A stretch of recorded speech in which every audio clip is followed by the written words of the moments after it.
Hello, welcome to Mr. Brand's 5th grade everyday math review. In this video we're going over lesson 6.10. I'm not going to lie, I think this home link's kind of silly. For the problem at the top, just make sure you read it carefully. Think about whether you're putting things together, which would be adding, or grouping things, which would be your multiplying. There's some keywords in there to help you think through that. So hopefully that gives you an idea or two for the first problem.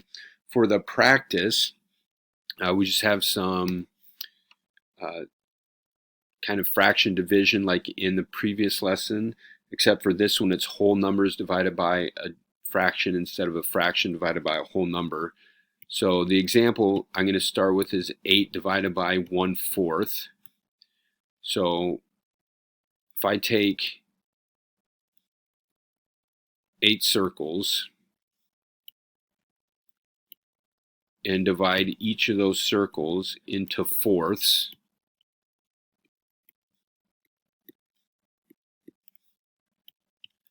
we're going to try to see how many fourths that will be.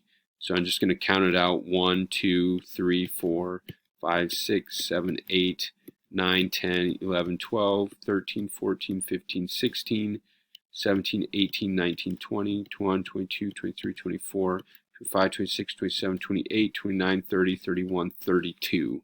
So 8 divided by 1/4 is 32. And let's do another one here. And for this one, let's do 6 divided by 1/2. 6 divided by half. 1/2, and we talked about this in the previous one, if we divide a number by 1/2, that's the same thing as multiplying it by 2. So dividing by half or multiplying by 2 is the same. So we can think of 6 divided by half as 6 times 2, and 6 times 2 is 12. So 6 divided by half is 12. Like I said, it's going to be a quick one. It's pretty quick, and hope it helped. And we'll see you in the next video.